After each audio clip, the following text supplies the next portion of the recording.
आज हम करने जा रहे हैं अकाउंट्स के कॉन्सेप्ट, कुछ कॉन्सेप्ट्स, कन्वेंशंस। ठीक है, जैसे कि आपको पता है हमारा जो अकाउंट्स है, कुछ रूल्स हमारे खास करके कह सकते हैं आप लोग कन्वेंशन और कॉन्सेप्ट्स के ऊपर टिका हुआ है। ठीक है, खास करके स्पेशली अकाउंटिंग स्टैंडर्ड और कॉन्सेप्ट्स और कन्वेंशन के ऊपर टिका हुआ है। ठीक है, इस लेक्चर में हम लोग कॉन्सेप्ट्स और कन्वेंशन के बारे में एक समरी लेंगे, जिससे आपको एक पता लग जाएगा कि यहाँ पर अकाउंट्स में आपको आपको अगर +1 में टीचर ने डिटेल में अच्छे से करवाया है, तो आपको फर्स्ट डे टर्मिनोलॉजी के बाद, अकाउंटिंग टर्मिनोलॉजी के बाद तो सबसे अच्छे तरीके से डिटेल में आपको बताया होगा टीचर ने अकाउंटिंग कॉन्सेप्ट्स कन्वेंशंस के बारे में। ठीक है ना, जिनके बेस पर अकाउंट आगे आगे चलता है। ठीक है, और आपको शुरू से लेकर एंड तक आपको कोई भी ट्रांसैक्शन, कोई भी इवेंट्स रिकॉर्ड करना होता है, कोई भी ट्रांसैक्शन, कोई भी इवेंट्स रिकॉर्ड करना होता है, इन्हीं कॉन्सेप्ट्स और कन्वेंशन के बेस पर ही होता है। ठीक है ना, जैसे कि आपको स्क्रीन पे दिखाई दे रहा होगा, सबसे पहला जो कॉन्सेप्ट है हमारा एंटिटी कॉन्सेप्ट। एंटिटी कॉन्सेप्ट क्या होता है कि भाई बिजनेस और ओनर दो अलग अलग है। जैसे कि आपको याद होगा कि हम कोई भी पैसा घर से बिजनेस में लेके आते हैं उसको क्या बोलते हैं, कैपिटल। या कोई भी चीज बिजनेस से घर पे लेके जाते हैं उसे ड्राइंग बोलते हैं। ये किस वजह से बोलते हैं, due to the entity concept, क्योंकि बिजनेस एंटिटी अलग है, ओनर अलग है। ठीक है जी। दूसरा कॉन्सेप्ट होता है मनी मेजरमेंट कॉन्सेप्ट।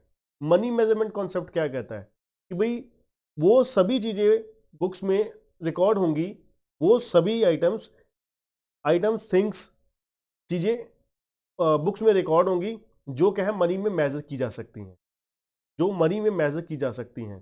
ठीक है ना, एग्जांपल आप ले सकते हो, अगर कोई फर्नीचर है, फिक्सचर है, लैंड है, बिल्डिंग है, डेटर्स है, ये सारी चीजें मनी में मेजर हो सकती हैं, इसलिए ये बुक्स में रिकॉर्ड होती हैं। ठीक है ना, अब क्या नहीं रिकॉर्ड होती, प्रोडक्ट की क्वालिटी है, ठीक है, मैनेजमेंट, अच्छी मैनेजमेंट है, वो बुक्स में नहीं रिकॉर्ड होती क्योंकि वो मनी में मेजर नहीं की जा सकती। तीसरा है पीरियोडिसिटी। पीरियोडिसिटी या पीरियोडिकल कॉन्सेप्ट बोलते हैं हम इसे। ठीक है जी। पीरियोडिसिटी कॉन्सेप्ट क्या होता है कि भाई जो अकाउंट्स है वो पीरियोडिकली रिकॉर्ड किए जाते हैं। अकाउंटिंग ईयर, जिसको आप कैलेंडर ईयर भी बोल सकते हो, फाइनेंशियल ईयर वाइज भी हम लोग रिकॉर्ड करते हैं। ठीक है जी। चौथा होता है एक्रूअल कॉन्सेप्ट। एक्रूअल कॉन्सेप्ट क्या होता है, एक्सपेंसेस और इनकम। एक्सपेंसेस और इनकम कैसे रिकॉर्ड होते हैं, एक्सपेंसेस और इनकम रिकॉर्ड होते हैं एज वेल एज दे अक्कर्ड।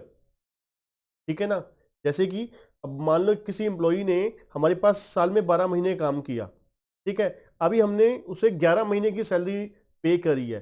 12वें महीने की सैलरी उसे क्या है, मार्च के महीने की, सपोज कीजिए हमारा फाइनेंशियल ईयर है, तो हमने उसे 12वें महीने की सैलरी पे नहीं करी, तो इसका मतलब है 12 महीने की सैलरी एक्रू जरूर हो चुकी है। ठीक है ना, एक्रू हो चुकी है, दैट इज एक्रूअल कॉन्सेप्ट। ठीक है ना, वो एज एन एक्सपेंसेस बुक्स में रिकॉर्ड हो जाएंगी बट पेड नहीं है। ठीक है जी।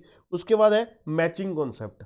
मैचिंग कॉन्सेप्ट क्या है, जो जो आप रेवेन्यू रिकॉर्ड कर रहे हो इस साल में, उसके रिलेटेड सभी खर्चे जो मैचिंग खर्चे हैं, उसके रिलेटेड जो खर्चे करते हैं वो इसी साल में ही रिकॉर्ड होंगे। That is due to the matching concept.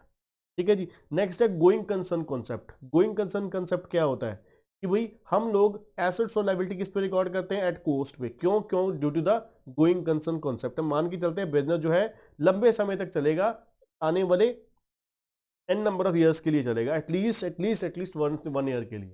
That is called going concern concept. हम मान के चलते हैं बिजनेस जो है गोइंग कंसर्न कॉन्सेप्ट के हिसाब से, मान लीजिए जब अजम्पशन कोई फाइनेंशियल स्टेटमेंट के नीचे कोई नोट नहीं दिया गया, फाइनेंशियल स्टेटमेंट के नीचे कोई नोट नहीं दिया गया, तो हम अज्यूम करके चलते हैं कि भाई हम एसेट्स मतलब फाइनेंशियल स्टेटमेंट जो बना रहे हैं गोइंग कंसर्न कॉन्सेप्ट की अजम्पशन से ही बना रहे हैं। ठीक है जी। उसके बाद है जी कोस्ट कॉन्सेप्ट।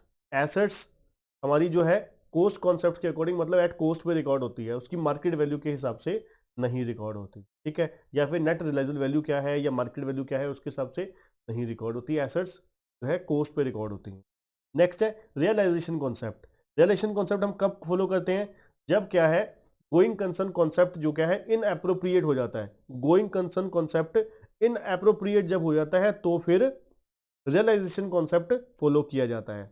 जैसे कि जब आपको याद होगा पार्टनरशिप डिसोल्यूशन, पार्टनरशिप डिसोल्यूशन में हम एसेट्स और लायबिलिटी किस पे, रियलाइजेबल वैल्यू पे रिकॉर्ड करते हैं। क्यों, क्योंकि गोइंग कंसर्न कॉन्सेप्ट वहां पे इनएप्रोप्रिएट हो जाता है, खत्म हो जाता है। ठीक है जी। उसके बाद है ड्यूअल कॉन्सेप्ट। ड्यूअल एस्पेक्ट या ड्यूअल कॉन्सेप्ट बोल सकते हैं। ड्यूअल एस्पेक्ट क्या होता है, हर एक ट्रांजेक्शन के दो एस्पेक्ट होते हैं, एक डेबिट एक क्रेडिट। ठीक है जी, हर एक ट्रांजेक्शन के, हर एक इवेंट के सेम वैल्यू के साथ डेबिट और क्रेडिट अमाउंट होती है। ठीक है जी, उसके बाद है कंजर्वेटिज्म। कंजर्वेटिज्म या प्रूडेंस कॉन्सेप्ट बोल सकते हैं। कंजर्वेटिज्म क्या है, वी में provide for anticipated losses but not for probable gain. मतलब क्या है, हम होने वाले एक्सपेक्टेड फ्यूचर लॉसेज के लिए प्रोवाइड कर सकते हैं बट होने वाले गेन के लिए अभी प्रोविजन रिकॉर्ड नहीं कर सकते। ठीक है जी, और नेक्स्ट है कंसिस्टेंसी। कंसिस्टेंसी का मतलब क्या होता है, अब मान लीजिए आपने डेप्रिसिएशन रिकॉर्ड करने के लिए स्ट्रेट लाइन मेथड फॉलो किया इस साल, अगले साल आपने बताया नहीं कि कौन सा मेथड फॉलो किया है, तो हम मान के चलेंगे कि आपने स्ट्रेट लाइन मेथड ही फॉलो किया है। ये किस वजह से है, due to the consistency concept, कि भाई हम मेथड जो है consistently year by year same follow करते हैं, ये अजम्पशन होती है काइंड ऑफ। ठीक है जी, मटीरियलिटी। मटीरियलिटी क्या होता है कि भाई जो मटीरियल आइटम है, जो इंपॉर्टेंट आइटम्स हैं वो सेपरेटली रिकॉर्ड होंगी। जैसे कि आपको याद होगा जब हम कैश बुक प्लस में बनाते थे, डेबिट साइड, डेबिट कॉलम जो होता था वो डिस्काउंट अलाउड का होता था कैश बुक में, और क्रेडिट कॉलम डिस्काउंट रिसीव का होता था। ठीक है, उसके लिए हम अलग से, अब हम क्या करते थे, डिस्काउंट कॉल अलाउड डेबिट वाला और क्रेडिट डिस्काउंट रिसीव, उसको क्या है अलग से पोस्ट किया था। Discount allowed profit and loss के डेबिट साइड चला जाएगा और डिस्काउंट रिसीव क्रेडिट साइड चला जाएगा। ठीक है, मतलब क्या है, वहां पर हम एडजस्ट करके नहीं डालते, क्यों, क्योंकि due to the materiality concept, दोनों मटेरियल आइटम है, डिस्काउंट अलाउड और डिस्काउंट रिसीव। ठीक है ना, कई टीचर करवा देते हैं कि डिस्काउंट अलाउड मान लीजिए 100 रुपये है, रिसीव 500 रुपये है, तो आप नेट डिस्काउंट रिसीव 400 रुपये रिकॉर्ड कर दोगे क्रेडिट साइड। ऐसा नहीं होगा, 500 रुपये क्रेडिट साइड रिकॉर्ड करोगे, 100 रुपये डेबिट साइड रिकॉर्ड करोगे। That is materiality concept, due to the materiality concept. ठीक है जी, ये बच्चों एक छोटी सी समरी थी हमारे कॉन्सेप्ट्स और कन्वेंशंस की, जो बहुत ही इंपॉर्टेंट होते हैं हमारे अकाउंट्स में। ठीक है बच्चों, आज के लेक्चर में इतना ही बच्चों। तो अगर वीडियो पसंद आया तो लाइक जरूर करिएगा और चैनल को सब्सक्राइब करना। Thank you.